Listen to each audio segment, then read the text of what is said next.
வணக்கம் அன்பு நண்பர்களே. நம்ம சிந்தனையில் இருக்கக்கூடிய அரிய பொக்கிஷத்தை பற்றி தான் இன்றைக்கி நம்ம பேச போகிறோம். அதாவது இந்த பஞ்சாங்கம்னு சொல்கிற நாள், நட்சத்திரம், நேரம், காலங்கள் இவைகளை பற்றி ஒரு சின்ன குறிப்பாக இதை சொல்கிறேன். இது நீங்கள் எப்போவுமே உங்கள் மைண்டில் வச்சுருந்தீங்கன்னா ஒன்றுமே இல்லாமல் ஆரம்பித்தாலும் அதோட முடிவு சம்பூர்ணமாக இருக்கும். சில நேரத்தில் சில பேர் சொல்லுவாங்க, நான் கால நேரம் பார்க்காம சில காரியங்களை செய்வேன், ஆனால் நான் நல்லா இருக்கேன்னு. இந்த ராக்கெட் அனுப்புகிறேன், அதை பண்ணுறேன், இதை பண்ணுறேன், ஆனால் அதோட முடிவு தான் சம்பூர்ணமாக இருக்கான்னு பார்க்கணும். அப்படின்ற இதில் இன்னிய வீடியோவை பற்றி பார்க்கலாம். இது ஜோதிட சாஸ்திர பிரகாரமாகவும் வருது. ஒன் பை ஒன்னாக சொல்லிடுறேன். முதல்ல 12 ராசிகள் இருக்குது. மேஷம், ரிஷபம், மிதுனம், கடகம், சிம்மம், கன்னி, துலாம், விருச்சிகம், தனுசு, மகரம், கும்பம், மீனம். கிரகங்கள் 9 இருக்குது. சூரியன், சந்திரன், செவ்வாய், புதன், குரு, சுக்கிரன், சனி, ராகு, கேது. யுகங்கள் 4. கிரேதாயுகம், துவாபாயுகம், கலியுகம். இப்போ நம்ம வாழற வாழ்க்கை இந்த கலியுக காலம்ன்றாங்க. அதாவது ஒவ்வொரு காலத்துலேயும் நல்லவர்கள் இருந்தாங்க, கெட்டவர்களே இல்லை. அடுத்தது நல்லவர்கள் ஒரு யுகத்தில் வாழ்ந்தாங்க, கெட்டவங்க ஒரு யுகத்தில் வாழ்ந்தாங்க. அடுத்தது ஒரே வீட்டில் நல்லவங்க கெட்டவங்க இருக்காங்க. இப்போ இருக்கிற இந்த கலியுகத்தில் ஒரே உருவத்தில் ஒரே மனுஷங்கிட்ட நல்லது இருக்குது, கெட்டது இருக்குது. அடுத்த மாதிரி வருஷங்கள் 7 இருக்குது. பாரத வருஷம், கிம்புருஷ வருஷம், ஹரி வருஷம், இரவிருத வருஷம், ரம்யத வருஷம், ஐரணவத வருஷம், குரு வருஷம். நட்சத்திரங்கள் 27 இருக்குது. அஸ்வினி, பரணி, கிருத்திகை, ரோகிணி, மிருகசீரிஷம், திருவாதிரை, புனர்பூசம், பூசம், ஆயில்யம், மகம், பூரம், உத்திரம், அஸ்தம், சித்திரை, சுவாதி, விசாகம், அனுஷம், கேட்டை, மூலம், பூராடம், உத்திராடம், திருவோணம், அவிட்டம், சதயம், பூரட்டாதி, உத்திரட்டாதி, ரேவதி. இப்போ இந்த 9 நவகிரகங்களும் இந்த 27 நட்சத்திரத்தின் வழியாகத்தான் 12 ராசிகளுக்கு பிரயாணம் செய்யுது. இதில் சூரியன், சந்திரன், செவ்வாய், குரு, சுக்கிரன், சனி, இந்த 7 கிரகங்களும் ஒவ்வொரு ராசிக்கும் இடமிருந்து வலமாக செல்லுகிறது. சாயா கிரகங்கள்னு சொல்லக்கூடிய இந்த ராகு, கேது நிழல் கிரகங்கள், கண்ணுக்கு தெரியாத, அதாவது அந்த நிழல் கிரகங்கள்ன்றது வலமிருந்து இடமாக ஒவ்வொரு ராசிக்கும் செல்கிறது. இந்த ராகுவும் கேதுவும் 180 டிகிரி பாகை தூரத்தில் எப்போதுமே நேருக்கு நேராக இருக்கிற மாதிரி இருக்கும். சூரியன் ஒரு ராசியை 1 மாதத்தில் கடப்பார். சந்திரன் ஒரு ராசியை 2.5 நாளில் கடப்பார். செவ்வாய் ஒரு ராசியை 1.5 மாதத்தில் கடப்பார். புதன் ஒரு ராசியை 1 மாதத்தில் கடப்பார். குரு ஒரு ராசியை 1 வருஷத்திற்கு ஒரு வாட்டி கடப்பார். சுக்கிரன் ஒரு ராசியை ஒரே மாதத்தில் கடப்பார். சனி பகவான் ஒரு ராசியை 2.5 வருடம் கடப்பார். ராகு, கேது இருவரும் ஒரு ராசியை 1.5 வருடத்தில் கடப்பார்கள். இது ஒவ்வொரு ராசிக்கும் அந்த ஜோசியத்தில் சொல்கிறாங்க, கால நேரங்களுக்கு உங்களுக்கு குரு இருக்கிறாரு, சனி வந்திருக்கு, இந்த மாதிரிலாம் சொல்லிகிட்டு இருக்கிறது. இவங்களுடைய கடக்கிற காலகட்டத்தை பொறுத்து சொல்கிறாங்க அவங்கெல்லாம். அடுத்தது சூரியன் சித்திரை 1வது நாள் காலபுருஷனின் முதல் ராசியான மேஷ ராசியிலிருந்து பிரவேசிக்க ஆரம்பிப்பாங்க. மாதத்தில் ஒவ்வொரு ராசியாகவும் கடந்து பங்குனி முதல் தேதி அன்று மீனத்தில் பிரவேசிப்பார். இப்படி ஒவ்வொரு வருடத்திலையும் 12 ராசிகளையும் கடந்து சென்றுட்டே இருப்பார். ராகு, கேது ஆகியவை 2 கிரகங்களுக்கும் உருவம் கிடையாது, அவை நிழல் கிரகங்களாக இருக்கும். இப்போ ஞாயிற்றுக்கிழமைன்றது சூரியனுக்கு உகந்த நாள், திங்கட்கிழமைன்றது சந்திரனுக்கு உகந்த நாள், செவ்வாய்க்கிழமை செவ்வாய்க்கும், புதன்கிழமை புதனுக்கும், வியாழக்கிழமை குருவுக்கும், வெள்ளிக்கிழமை சுக்கிரனுக்கும், சனிக்கிழமை சனி பகவானுக்கு உரியது. இப்போ ஜாமம் அந்த மாதிரி இதில் காலங்கள் அடுத்தது பார்த்திங்கன்னா வசந்த ருது காலம்னு இருக்கும், கிருஷ்ண ருது காலம், வருஷ ருது, சரத் ருது, ஹோமத் ருது, சசி ருது, இந்த மாதிரி காலங்களும் அந்த ருதுக்கள்லாம் இதில் இருக்கும். இதில் ஒவ்வொரு ருதுவும் 2 மாதமாக போயின்னு இருக்கும். அதாவது இந்த வசந்த ருதுன்றது சித்திரை, வைகாசி, இது இணைவேலி காலம் அப்படின்வாங்க. கிறிஸ்தும ருதுன்றது ஆனி, ஆடி, இது முதுவேநீர் காலம். அடுத்தது வருஷ ருது ஆவணி, புரட்டாசி, இது கார்காலம். சரத் ருது ஐப்பசி, கார்த்திகை, இது குளிர்காலம். ஹமத் ருது அதை பார்த்திங்கன்னா மார்கழி தை வரும், இது முன்பனியாக இருக்கும். சசி ருதுன்றது மாசி பங்குனி, இது பின்பனியாக இருக்கும். இப்போ ஜாமம்னு பார்த்தீங்கன்னா 2 மணி நேரம் 24 நிமிஷம் கொண்டது ஒரு ஜாமம். நிறைய பேர் சொன்னாங்க இந்த ஜாமத்தில் இதை பண்ண, இந்த ஜாமம்னுவாங்க. அந்த ஜாமன்றது 2 மணி நேரம் 24 நிமிஷம். அதாவது ஒரு நாளைக்கு 10 ஜாமங்கள், 24 மணி நேரம் இருக்குது. 24 மணி நேரத்தை 10ஆக பிரிச்சிங்கன்னா 2 மணி நேரம் 24 நிமிஷம். இதில் 60 நாழிகைகள், அதாவது ஒரு நிமிஷம்னு சொல்கிறோம் பார்த்தீங்களா, 60 நிமிஷம், அது மாதிரி 60 நாழிகைகள், 60 நாழிகை கொண்டது ஒரு ஜாமம். அந்த கால்குலேஷனில் வரும். இதில் யோகம் மொத்தம் ஒரு நாளைக்கு என்னென்ன இருக்குன்னா, சித்த யோகம் இருக்குது, அமிர்த யோகம் இருக்குது, மரண யோகம் இருக்குது. அதாவது ஒரு யோகங்களில் இதெல்லாம் இருக்குது. 3 விதமான யோகங்கள் உண்டு. இதில் மரண யோகம் உள்ள நாட்களில் மட்டும்தான் சுப காரியங்கள் செய்யக்கூடாது. மீதி நாளில் கூட பண்ணிக்கலாம். ஹோரைன்றது தினசரி 1 மணி நேரத்துக்கு ஒரு ஹோரை வீதம். சூரியன், சுக்கிரன், புதன், சந்திரன், சனி, குரு, செவ்வாய் என 7 ஹோரைகள் உண்டு.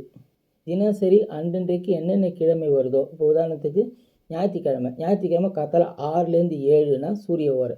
திங்கக்கிழமை ஏற்கனவே சொன்ன திங்கக்கிழமை சந்திர பகவான். அப்போ திங்கக்கிழமைனா 6லேருந்து 7 காத்தால சந்திர ஹோரை.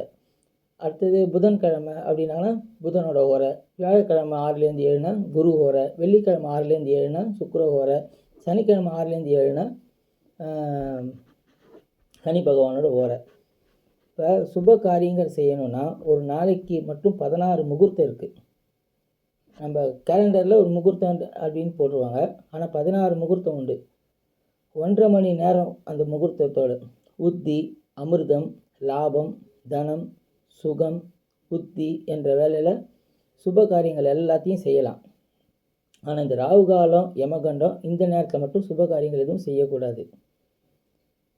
அப்புறமா திதிகள் அப்படின்னு பார்த்தீங்கன்னா அமாவாசை, பிரதம, துவித்தியை, திருதியை, சதுர்த்தி, பஞ்சமி, சஷ்டி, சப்தமி, அஷ்டமி, நவமி, தசமி, ஏகாதசி, துவாதசி, திரியாதசி, சதுர்த்தி, பௌர்ணமி அப்படிங்கிற திதிகள்லாம் இருக்குது.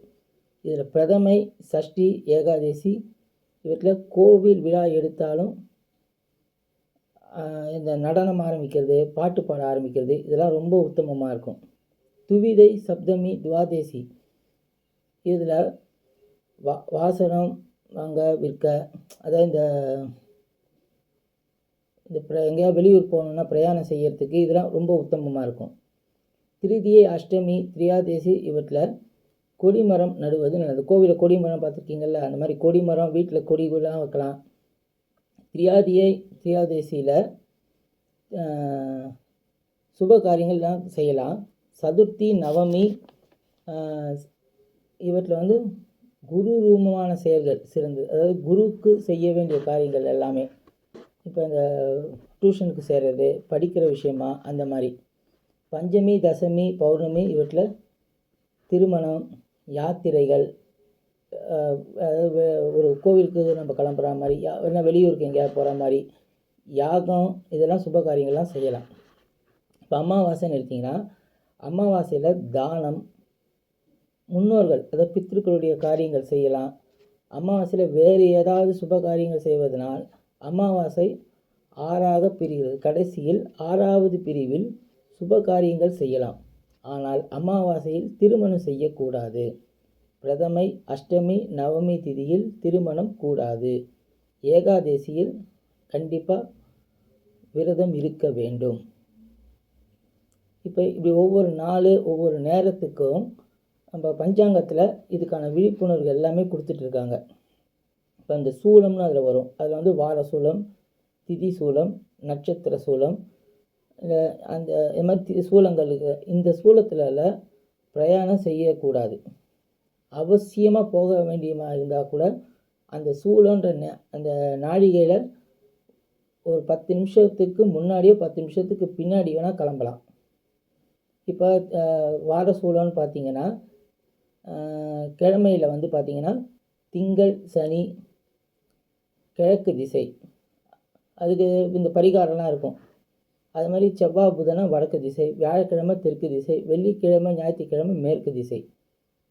இந்த கிழமைகளில் பிரயாணம் செய்யக்கூடாது. அவசியம் நேரிட்டால் இதுக்கு இந்த பரிகாரம்னு சொன்னாங்க பார்த்தீங்கன்னா, இந்த தயிர் பால் இது மாதிரி ஒன்றுத்த அந்தந்த பொருட்களை சாப்பிட்டுட்டு தான் செல்லணும்.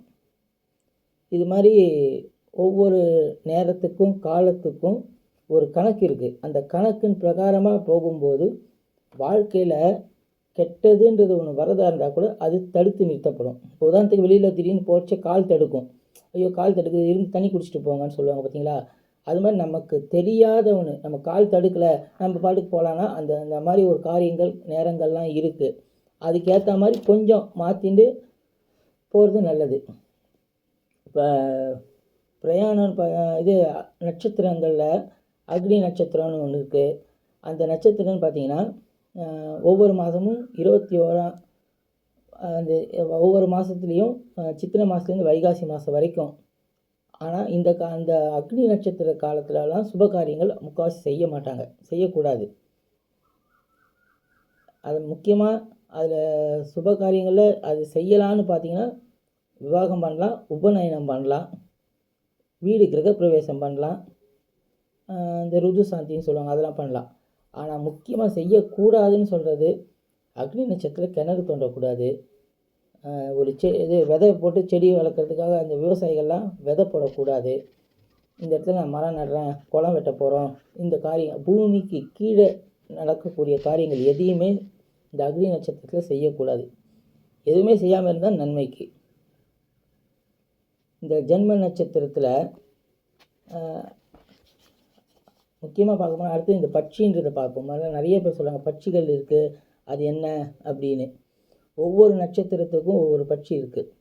அஸ்வினி, பரணி, கார்த்திகை, ரோகிணி, மிருகசீரிஷம் இவைக்கெல்லாம் வல்லூரு அப்படின்ற ஒரு பட்சியும், திருவாதிரை, புனர்பூசம், ஆல்யம், மகம், பூரம் இந்த 6க்கும் ஆந்தை, உத்திரம், அஸ்தம், சித்திரை, சுவாதி, விசாகம் இவை 5க்கும் காகம் காக்கா, அனுஷம், கேட்டை, மூலம், பூராடம், உத்திராடம் இதுக்கு கோழி, திருவோணம், அவிட்டம், சதயம், பூரட்டாதி, உத்திரட்டாதி, ரேவதி இந்த 6க்கும் மயில். அதாவது இதை ஒவ்வொரு இதுக்கும் பழுபட்சி நாட்கள்னு சிலது இருக்குது.